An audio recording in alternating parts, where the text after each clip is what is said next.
ஓம் சாந்தி. மிகவும் முக்கியமான சித்தாந்தம் டைம் பாக்ஸிங். உங்கள் நேரத்தை பாக்ஸர்களாக பிரிப்பது, அதாவது பகுதிகளாக பிரிப்பது, துண்டு துண்டாக பிரிப்பது. வாழ்க்கையில் ஒரு ஒழுக்கத்தை கொண்டு வர வேண்டுமெனில் நேர மேலாண்மை கலை அனைவரும் கற்றுக்கொள்ள வேண்டும். டைம் பாக்ஸிங், அதாவது உதாரணமாக 5 மணி வரை யோகம் செய்தேன், பின்னர் 5 முதல் 6 வரை என்ன செய்தேன், 6 முதல் 7 வரை என்ன செய்தேன், 7 முதல் 8 வரை என்ன செய்தேன். ஏனெனில் தினசரியில் ஒரு பாக்ஸ் உள்ளது, 1 மணி நேர பாக்ஸ் அல்லது 30 நிமிட பாக்ஸ். அதில் மாயா வருகிறது அல்லது நாம் அதை வீணாக்கி விடுகிறோம். அதனால் டைம் பாக்ஸிங்கில் நாம் தினசரியில் நமது பாக்ஸுகளை முடித்தால் டோபமின் வெளியேறும் மற்றும் அதனால் மகிழ்ச்சி வருகிறது. இன் ஆன்டிசிபேஷன் ஆஃப் புரோக்கர்ஸ், நாம் மதியம் வரை 5-6 பாக்ஸுகளை மிகவும் நன்றாக நிரப்பியுள்ளோம் என்று பார்க்கும்போது உள்ளே ஒரு முன்னேற்ற உணர்வு ஏற்படுகிறது மற்றும் டோபமின் வெளியேறுகிறது மற்றும் அதனால் மகிழ்ச்சி ஏற்படுகிறது. நான் தினமும் காலை 7 முதல் 8 வரை நேரத்தை வீணாக்கி வந்தேன், அல்லது 8 முதல் 9 வரை, மதியம் 2 முதல் 3 வரை நேரம் வீணாக்கினேன். இதுவே மிகப்பெரிய மாயா ஆகும். 1 மணி முதல் 3 மணி வரை விடுமுறை இருக்கும் அவர்களுக்கு 1 மணி முதல் 3 மணி அல்லது முழு ஞாயிற்றுக்கிழமை முழுவதும் வீணாகி விடுகிறது. சில வீணான விஷயங்களில் ஈடுபட தொடங்குகிறோம். அதனால் நாம் பார்க்கும்போது இந்த ஞாயிறு மற்ற ஞாயிறு போல போகவில்லை. ஏதாவது பயனுள்ள ஒன்றை செய்தோம் என்றால் டோபமின் வெளியேறும். நேற்று டோபமின் பற்றி பார்த்தோம். Dopamine dumping, dopamine loading. அதனால் இன்று டைம் பாக்ஸிங் மீது வேலை செய்ய வேண்டும் மற்றும் அதில் பிளானிங் பாலிசி 4-5 பாயிண்ட்டுகள் உள்ளன. பிளானிங் பாலிசி என்றால் நாம் ஏதாவது திட்டமிட்டோம், அது நடைபெறவில்லை. அப்போது என்ன செய்ய வேண்டும்? கவலைப்படக்கூடாது. தோல்வி ஏற்பட்டால் அதை ஒரு செட்பேக் என்று அல்ல, ஒரு ஃபீட்பேக் என்று எடுத்துக்கொள்ள வேண்டும். ஒரு ஃபீட்பேக் என்பது மற்றவர்கள் நமக்கு கொடுப்பது, நீங்கள் சரியாக பேசவில்லை என்று. இன்னொரு ஃபீட்பேக் என்பது நம்முடைய தோல்வியே நமக்கு ஒரு ஃபீட்பேக் ஆகும். பின்னர் அடுத்த நாள் அதை நான் சரி செய்வேன். ஓவர் ஷெட்யூலிங் தவிர்க்க வேண்டும். இன்று நான் 10 முரளி படிப்பேன் என்று இப்படி திட்டமிடுபவர்கள் தோல்வியடைகிறார்கள். நான் நாளை முதல் 2 மணிக்கு எழுந்து யோகம் செய்வேன். இவையெல்லாம் முடிந்தது. நாளை முதல் பழம் மட்டும் சாப்பிடுவேன். மதியம் வரை சாப்பிட்டு பிறகு சாதாரண மனிதர் கூட சாப்பிடாத அளவுக்கு அதிகமாக சாப்பிடுவார்கள். மற்ற சில விஷயங்கள். அதனால் இது என்னவென்றால் எக்ஸ்ட்ரீம். இதுவே ஓவர் ஷெட்யூலிங். நான் இன்று இதை எழுதுவேன், அதை செய்வேன். ஓவர் ஷெட்யூலிங் செய்யக்கூடாது. எங்களுடைய உண்மையான திறன் எவ்வளவு இருக்கிறதோ அதற்கேற்ப மட்டும் செய்ய வேண்டும். அது நடைபெறும் மற்றும் ஏதேனும் டிஸ்டர்பன்ஸ் ஏற்பட்டால் கவலைப்பட வேண்டாம். சரி, இன்று இது நடக்கவில்லை, அதை நாளை செய்வோம். டிஸ்டர்பன்ஸ் இருக்கும், அதை அடுத்த நாளுக்கு அட்ஜஸ்ட் செய்ய வேண்டும். Adjust next day. மேலும் நேற்று கூறியது போல ஈட் த ஃப்ராக். மிகவும் கடினமான பணிகளை முதலில் செய்ய வேண்டும். மேலும் எளிய பணிகளை கடைசிக்காக விட்டுவிடுங்கள். அதற்கு அதிக கவனம் தேவையில்லை. இவ்வாறான பணிகள், ஆனால் சில பணிகள் நமது வாழ்க்கையில் மிகவும் அதிக மோட்டிவேஷன் தேவைப்படுகின்றன. அந்த பணிகளை எப்போது செய்ய வேண்டும்? காலை மிகவும் ஆரம்பத்தில், அல்லது அதன் திட்டமிடல், அதன் அடித்தளத்தை காலையிலேயே அமைத்துவிட வேண்டும். நாம் யோகம் செய்தாலும் யோகத்திற்கு முன் 10 நிமிடம், 15 நிமிடம், அரை மணி நேரம் பல மாணவர்கள் எங்களிடம் வருகின்றனர். அவர்கள் ஞானத்தில் செல்பவர்கள். அவர்கள் காலை எழுந்து 1 மணி நேரம் லௌகிக்க படிப்பை செய்கிறார்கள். பின்னர் 4 முதல் 5 வரை யோகம் செய்கிறார்கள். பின்னர் படிக்கிறார்கள். அவர்கள் ஒரு தினசரியை அமைத்துள்ளனர். அதனால் கடினமான பணிகளை முதலில் செய்ய வேண்டும். மேலும் தோல்வி ஏற்பட்டால் அதை ஃபீட்பேக் என்று புரிந்து கொள்ள வேண்டும். அது நடக்கவில்லை என்றால் அதை அடுத்த நாளுக்காக விட வேண்டும். மேலும் முடிந்தவரை நாளின் திட்டத்தை இரவே செய்துவிட வேண்டும். இன்று செய்ய வேண்டிய திட்டம். இல்லையெனில் இந்த ஸ்ட்ரெஸ் காலை நேரத்தில் முடிவு எடுப்பதில் வரும். இன்று நான் இதை சாப்பிடுவேன், அங்கே போவேன், இங்கே போவேன். இது ஒரு மன அழுத்தம். அதனால் அதற்கான சிறிய திட்டத்தை இரவே செய்துவிட வேண்டும். அதனால் இந்த கருத்தை டைம் பாக்ஸிங் என்று கூறுகிறார்கள். நேரத்தை என்ன செய்ய வேண்டும்? பாக்ஸுகளாக பிரிக்க வேண்டும். துண்டு துண்டாக மற்றும் சிறிய சிறிய முக்கியமில்லாத பணிகளை ஒன்றாக சேர்த்து ஒரு நேரத்தில் செய்துவிட வேண்டும். 30 நிமிடத்தில் நான் இமெயில்களையும் பார்த்துவிட வேண்டும், இதையும் செய்துவிட வேண்டும், அதையும் செய்துவிட வேண்டும். இல்லையெனில் நாம் என்ன செய்கிறோம்? இந்த சிறிய பணிகளுக்கு அதிக நேரம் கொடுத்து விடுகிறோம். நாள் முழுவதும் மற்றும் பெரிய பணிகள் விடுபட்டு விடுகின்றன. மார்க்கெட்டுக்கு போகும்போது அங்கே எல்லா விஷயங்களையும் ஒரே நேரத்தில் செய்துவிட வேண்டும். எந்தெந்த விஷயங்களை ஒன்றாக செய்ய முடியும் என்பதை பார்க்க வேண்டும். ஒத்த விஷயங்களை ஒன்றாக சேர்த்து செய்ய வேண்டும். இல்லையெனில் போய் பார்த்தால் இது விடுபட்டது, மீண்டும் போக வேண்டும், பின்னர் அது விடுபட்டது, மீண்டும் போக வேண்டும். அதனால் ஒவ்வொருவருக்கும் 24 மணி நேரம் இருக்கிறது. ஆனால் ஒரே மனிதர் எத்தனை கலைசார் விஷயங்களை தனது தினசரி பணிகளுக்கு மேலாக செய்து விடுகிறார். மற்றொருவர் ஒன்றும் செய்ய முடியவில்லை. ஏன்? ஏன் டைம் பிளானிங் இல்லை, பாக்ஸிங் இல்லை, நேர திட்டமிடல் இல்லை அல்லவா? இல்லையெனில் ஒரே மனிதர் லௌகீக பணிகள், லௌகீக சேவைகள் இவ்வளவு இருக்கின்றன. அதற்கு மேலாக சிந்தனை, வேலை, பிரகிருதி மற்றும் திட்டமிடல், எதிர்கால திட்டமிடல், எத்தனை விஷயங்களை செய்கிறார், ஏன் செய்கிறார் மற்றும் எப்படி செய்ய முடிகிறது? அவரிடமும் அதே நேரம்தான் இருக்கிறது, நமக்கெல்லாம் இருப்பதைப் போலவே. இருந்தும் அங்கே என்ன இருக்கிறது? அவரிடம் திட்டமிடல் உள்ளது. ஒரு நேரத்தின் முக்கியத்துவம் அவருக்கு தெரியும். அதனால் இன்றைய 5 செயல்களில் முதல் எங்கள் ஆக்குபேஷன் என்ன? உலக மாற்றக்காரர். நேற்று நாம் எங்கள் நாற்காலிக்கு ஒரு பெயர் வைத்தோம். அது என்ன? சுயராஷ்ய அதிகாரி. இன்று அதற்கு பெயர் வைப்போம், விஸ்வ பரிவர்த்தனை செய்யக்கூடியவர். அதாவது உலக பரிவர்த்தனை செய்யக்கூடியவர். இன்னைக்கு சேருக்கான பேர் பிரதர் என்ன சொல்றாரு? உலக பரிவர்த்தனை செய்யக்கூடியவர். எப்போது நாற்காலியில் உட்காருகிறோமோ அப்போது என்ன நினைவில் வைத்துக் கொள்வோம்? நான் யார்? வேர்ல்ட் டிரான்ஸ்ஃபார்மர், அதாவது உலகை மாற்றம் செய்யக்கூடியவர். இரண்டாவது, இந்த 10 சூழ்நிலைகள் குழுவில் போஸ்ட் செய்யப்படும். இப்போதுதான் நாம் பிந்து ஆக்டிவிட்டி செய்தோம். அதில் ஆத்மா சூழ்நிலைகள், பாபா சூழ்நிலைகள் மற்றும் டிராமா சூழ்நிலைகள், 3 வகையான சூழ்நிலைகள் உள்ளன. அதனால் அதில் நீங்கள் A டாட் எழுத வேண்டும், B டாட் எழுத வேண்டும், D டாட் எழுத வேண்டும். முதல் சூழ்நிலையில் உதாரணமாக சகோதரி கூறியது போல, யாராவது அவமதித்தால் அது எந்த டாட்? ஒருவர் அவமதித்தால் A டாட், B டாட் அல்லது D டாட். A டாட் அல்லது D டாட்டாக இருக்கலாம். சில சமயம் பல டாட்டுகளையும் இட வேண்டி வரலாம். அதாவது சில முற்றுப்புள்ளிகள் நம்ம வைக்க வேண்டியது வரும்னு பிரதர் சொல்றாரு ஒவ்வொரு சூழ்நிலைக்கு. ஆத்மா, பாபா, A ஃபார் ஆத்மா, B for Baba, D for drama. அதுக்காக ஒவ்வொரு டாட் ஒவ்வொரு சூழ்நிலையை பொறுத்து நம்ம வைக்கணும் அப்படின்னு சொல்றாரு. A மற்றும் D, ஒரு மனிதர் தனிமையாக உணர்கிறார்.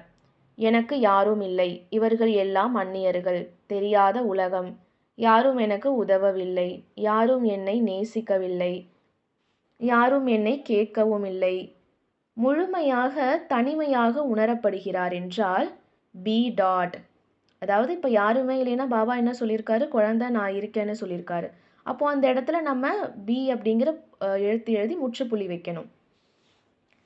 தேர்வு எழுதினோம், அதில் தோல்வி அடைந்தோம், அல்லது இன்டர்வியூக்கு சென்றோம், தோல்வி அடைந்தோம், அல்லது திடீரென கோபம் வந்தது, யாரோ தவறு செய்தார், ஒரு ஜூனியர் பலவீனமாக உணரப்படுகிறார், உடலில் பலவீனம் உணரப்படுகிறது, சோர்வு உணரப்படுகிறது, ரிப்போர்ட்டில் எதுவும் வரவில்லை, டாக்டர் கூறுகிறார் நீங்கள் நார்மல் தான், இருந்தும் நமக்கு இவ்வளவு பலவீனம், நடக்க முடியவில்லை, இங்கே நடக்கும்போது மூச்சு அதிகமாகிறது.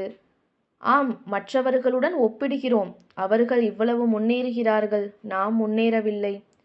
எதிர்பாராத விமர்சனம் வந்தது, சீனியரிடமிருந்து நாம் நினைத்தோம் அவர் நம்மை பாராட்டுவார், நாம் இவ்வளவு நல்ல வேலை செய்தோம், அவர் அழைத்து விமர்சித்தார், கண்டித்தார்.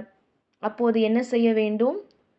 அல்லது எங்களுக்கு யாரிடமோ அட்டாச்மெண்ட் ஏற்பட்டது, திடீரென நல்ல அட்டாச்மெண்ட் ஏற்பட்டது, ஒருவர் நல்லதாகவே தோன்றத் தொடங்கினார்.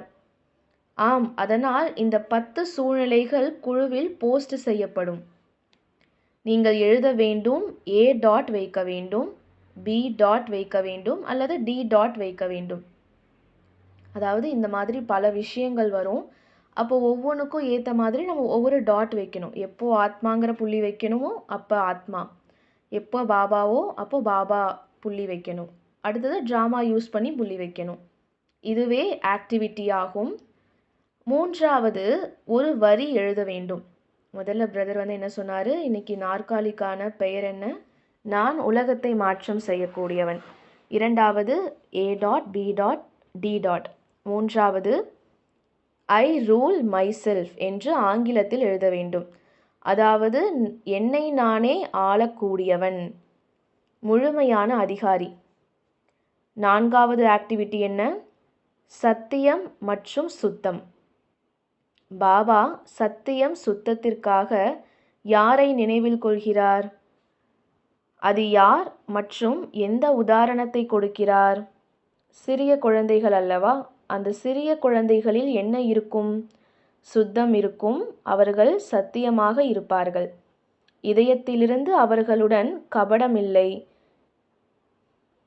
பெரியவர்கள் தொடர்ந்து சதி திட்டங்களை உள்ளே உருவாக்கி கொண்டே இருக்கிறார்கள்.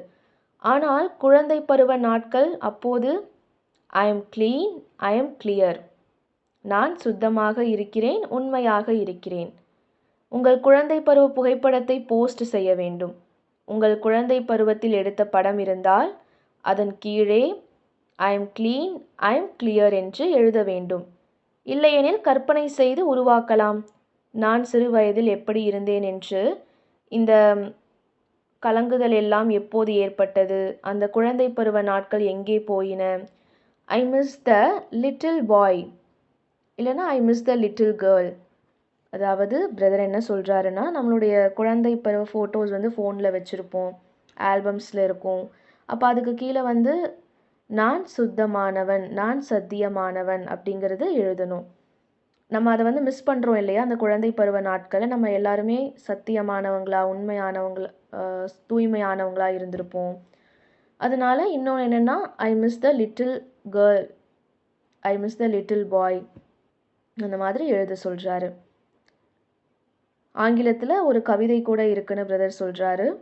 அந்த சிறிய குழந்தையே நான் உன்னை மிஸ் செய்கிறேன் என்று கூறுகிறார். அது எங்கே போயிற்று தெரியவில்லை. அந்த குழந்தை பருவ நாட்கள், அந்த குழந்தை பருவ விஷயங்கள். டிவி வேலை செய்யவில்லை என்றால் மேல் ஆண்டனாவை சரி செய்தோம். அந்த கில்லி விளையாடினோம். அது எல்லாம் எங்கே போயிற்று? இந்த செல்வத்தையும் எடுத்துக்கொள்ளுங்கள், இந்த புகழையும் எடுத்துக்கொள்ளுங்கள், வேண்டுமானால் என் இளமையையும் எடுத்துக்கொள்ளுங்கள். ஆனால் எனக்கு குழந்தை பருவத்தின் மழை காலத்தை திருப்பிக் கொடுங்கள். அந்த காகித படகு, அந்த மழை நீர். அதனால் I am clean, I am clear. மீண்டும் திரும்புவது குழந்தை பருவத்தில் எவ்வளவு மகிழ்ச்சியாக இருந்தது அந்த சிறிய குழந்தை. ஆம், தவளை பிடித்தது, எதையும் செய்தது, சில்லறை குறும்புகள் செய்தது அந்த சிறிய குழந்தை. அல்லது ஒரு கவிதை உள்ளதல்லவா, ஹரிவன்ஷ் ராஜ் பச்சன் அவருடைய கவிதை, இது சிறிய குழந்தை. இது அறியாது முன்பயணம் சமமாக இருக்கும் அல்லது குழியுடன் இருக்கும் என்று. இது அறியாது அந்த பால் விற்பவரிடம் என்ன தொடர்பு. அவன் இன்று பாலை குறைவாக அளந்தான் என்பதற்காக இது கவலைப்படாது. இந்த சிறிய குழந்தை, இதன் முகத்தில் அதே நிர்விகார தன்மை. அது கௌதம புத்தா வாழ்நாள் முழுவதும் சாதனை செய்து பெற்ற அமைதி போன்றது. இந்த சிறிய குழந்தை, அதனால் நம்முள் உள்ளே ஒரு இன்னர் சைல்ட் என்று கூறப்படுகிறது. நம்முள் ஒரு குழந்தை இருக்கிறது. அதாவது 2-3 பேர் சொல்லக்கூடிய அந்த கவிதை வரிகளை பிரதர் நமக்கு சொல்லிட்டு இருக்காரு.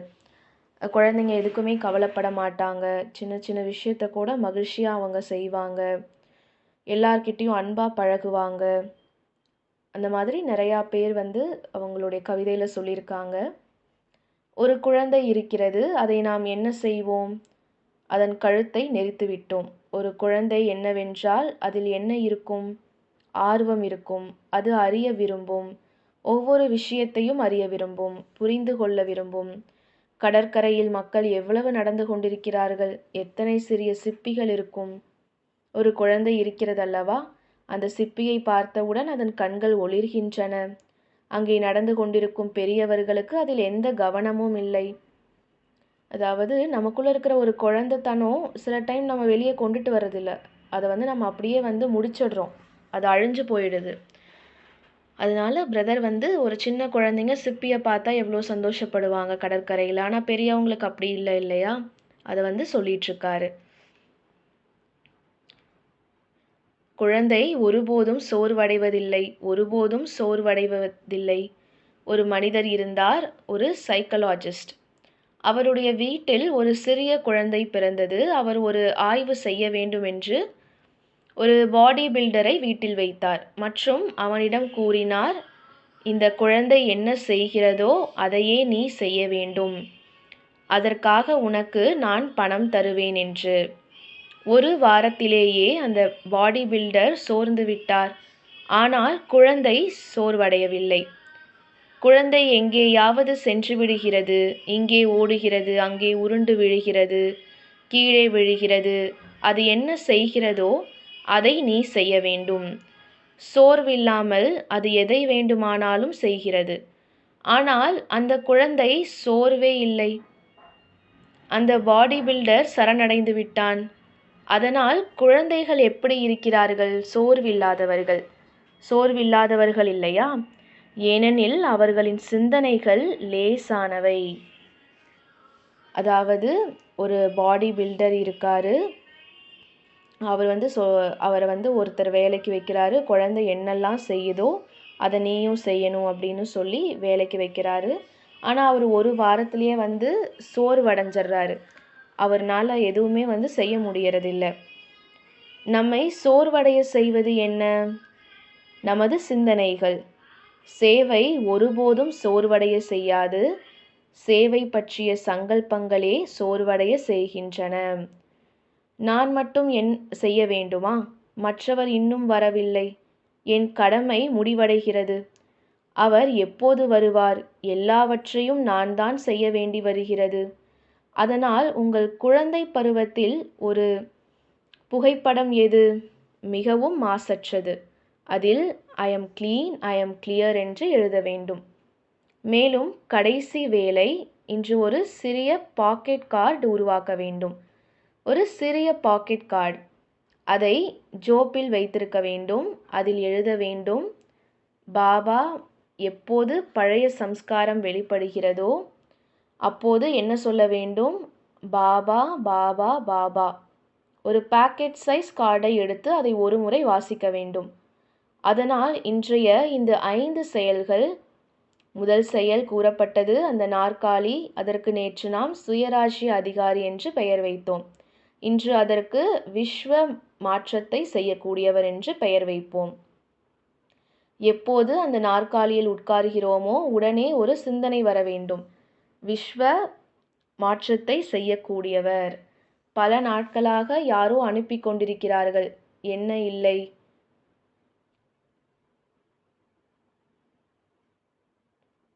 பிரகாஷ் எங்கே இருக்கிறார்? சுஷில் தூங்கிக் கொண்டிருக்கும் சகோதரர், அவர் எங்கே இருக்கிறார்? யாருக்கு சகாஷ் அளிக்க வேண்டும் என்று ஏதோ ஒரு செய்தி இருந்தது அல்லவா? எங்கோ பல நாட்களாக யாரோ அனுப்பி கொண்டிருக்கிறார்கள். நீங்கள் அறிவிக்க வேண்டும் என்று, எங்களுக்கு சகாஷ் கிடைக்க வேண்டும் என்று. சரி, ஸ்ட்ரைட் ஆஃப் ஹார்மோன்ஸின்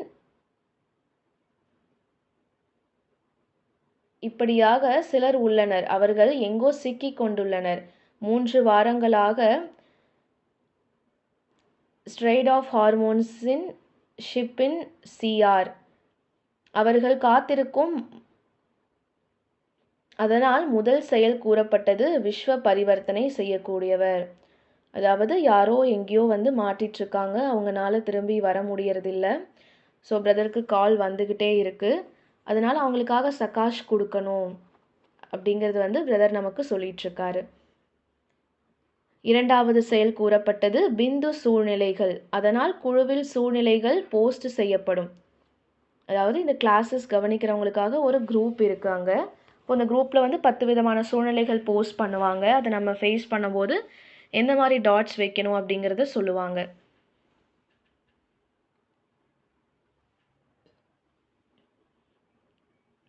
நீங்கள் எழுத வேண்டும், A டாட் வைக்க வேண்டும், B டாட் வைக்க வேண்டும், D டாட் வைக்க வேண்டும். ஆத்மா சூழ்நிலை, பாபா சூழ்நிலை, டிராமா சூழ்நிலைகள். 3வது முழுமையான அதிகாரி. இதில் ஒரு வரி மட்டும் எழுத வேண்டும். ஐ ரூல் மைசெல்ஃப்.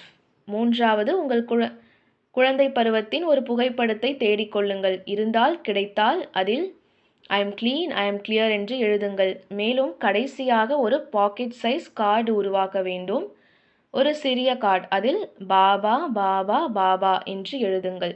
அது ஜோப்பில் இருக்கட்டும் அல்லது பர்ஸில் இருக்கட்டும். எப்போது எந்த சூழ்நிலை வந்தாலும் அதை ஒரு முறை பார்த்து கொள்ளுங்கள். என்ன செய்ய வேண்டும் என்று பாபா என்ன கூறினார்? பழைய சம்ஸ்காரம் வெளிப்பட்டால் பாபா பாபா பாபா என்று சொல்லுங்கள். உடனே பிந்து வைக்கப்படும். அதனால் இவை இன்றைய 5 செயல்கள். மேலும் 2வது நாளை ஞாயிற்றுக்கிழமை லைட் ஹவுஸ் அருகில் குமாரி பட்டி ஏற்பாடு செய்யப்பட்டுள்ளது. காலை 9 மணி முதல் 2 மணி வரை. அதாவது குமாரிஸ்க்காக ஒரு பட்டி ஏற்பாடு பண்ணியிருக்காங்க லைட் ஹவுஸில். நாளைக்கு 2வது ஞாயிற்றுக்கிழமை அவங்களுக்காக ஒரு கிளாஸஸ் இருக்குது. அதை வந்து பிரதர் வந்து எந்த டைமிங் என்ன இருக்கும், எப்படி இருக்கும்னு ஷெடியூல் வந்து சொல்லிகிட்ருக்காரு. ஸோ பிரதர் சொல்கிற மாதிரி இந்த 5 விஷயங்கள் இன்றைக்கி நம்ம பண்ணலாம். நல்லது. ஓம் சாந்தி.